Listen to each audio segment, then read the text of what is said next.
Hey, what's up? It's me, JDS4696, and today I'm going to be giving a film review for Green Lantern Emerald Knights. And as you can see, this is my version of it. I have like the DVD of it, not the Blu-ray or anything.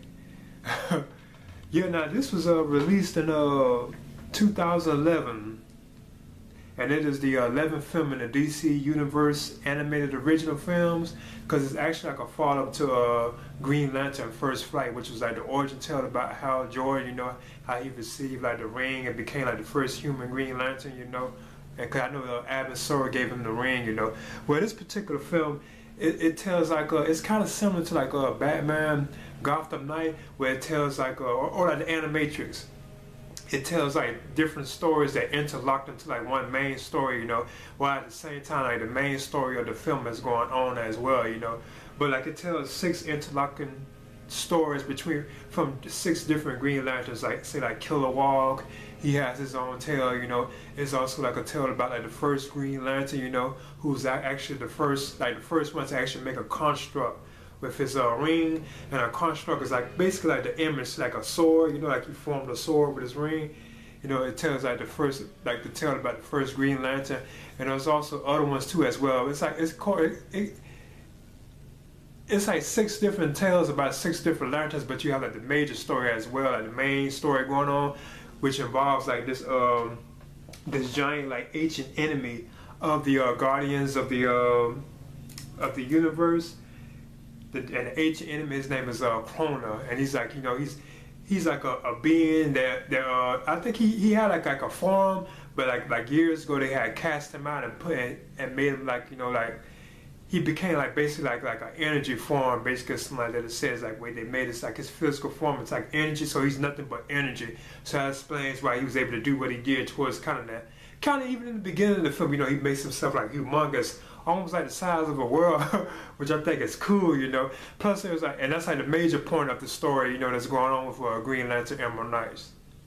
Because at the same time, you had like this chick in there named, and it's really about her too as well. This young girl named, Arissa.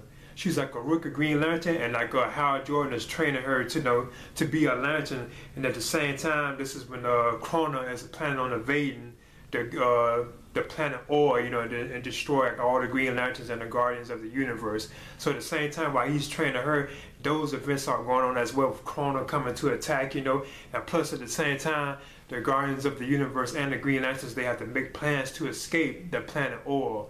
So that's basically what the main story, like the main plot element of the film is about. But as all this is going on, like you have like the different like lanterns, like Hal Jordan and stuff, and Kilowog, they express their stories to like Arissa about like like the first Green Lantern, like this one lantern that turned out to be like, it was cool too, like it turned out to be like a world named I think it's called Mojo, I think his name is this lantern. I think his name was Mogul. Yeah, like in that particular tale, it was so cool too. You had this guy named Bofonga. He was like this some kind of like alien type medicine type creature that was able to beat everybody, But he had met his match with this lantern. This guy said there's this lantern, this Green Lantern that you will not be able to defeat, and he gave Bofonga like the location of the Green Lantern. And when Bofonga went to this actual planet, he spent like I think years there. They said like days, weeks, months, even years there, looking for this particular Green Lantern that he would have trouble against, And it turns out that the Green Lantern Mogul, because he knew the name was even Mogul. It turns out that Mogul was actually the whole world. Like the whole planet itself was like a Green Lantern, and I thought that was so cool. Like to me, that was just awesome, But yeah, that was one of like the 6 interlocking stories, that occurs.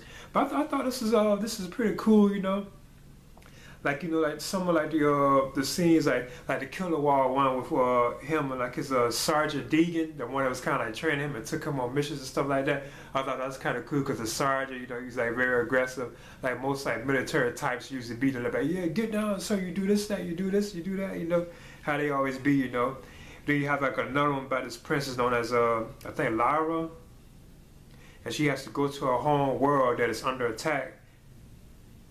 Where they are attacking like this group of people known as the Khans, and she has to confront her like father, who turns out to be the one that was behind it all. And I thought those scenes were kind of cool, you know, because she was actually forming all kind of like constructs of her ring and stuff. And she was a Green Lantern, you know, and she had to take on her father, you know, and stuff like that. I thought that was kind of cool, you know.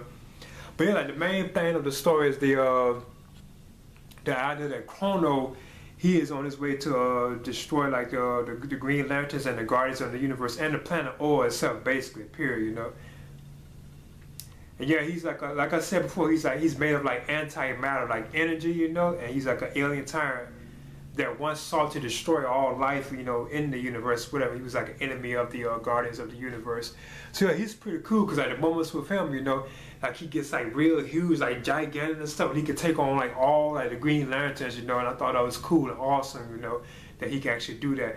I know they actually said that they mentioned him in like one of the, I think like the live action version with Ryan Reynolds, they actually mentioned him, but he didn't show up in there at all, you know. I guess he more, I'm guessing that he's more powerful than Parallax, you know, because he was like massive, like, you know what I'm saying, he could be almost like the size of a world, because it seems like he's fighting like the Green Lanterns and stuff towards the end of the film. I thought that was so awesome, you know, that was cool, you know. But yeah, I enjoyed this, you know, it was good, you know. I thought it was, I still want to say it was actually as good as First Flight was. I still don't really say it's really as good as this, but it was pretty cool, you know. And it's cool getting like another look at the lanterns and stuff, you know. But you have Nathan Fillion as the voice of Hal Jordan, Green Lantern. You have I'm gonna name the people that I'm real familiar with.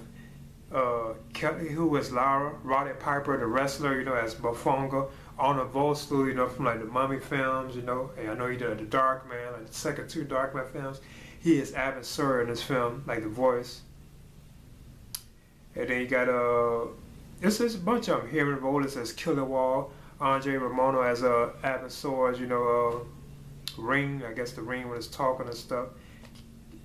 Elizabeth Moss as Arissa Rob, Jason Isaac as Sinestro.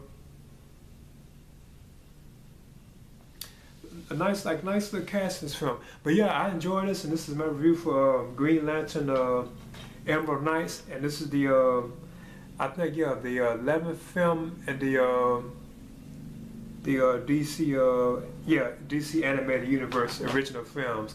And this is JDS 4696, and I recommend this for like any Green Lantern fans, or if you just want to check out the DC animated original films, which I think are cool, you know.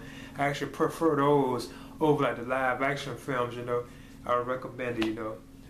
Alright.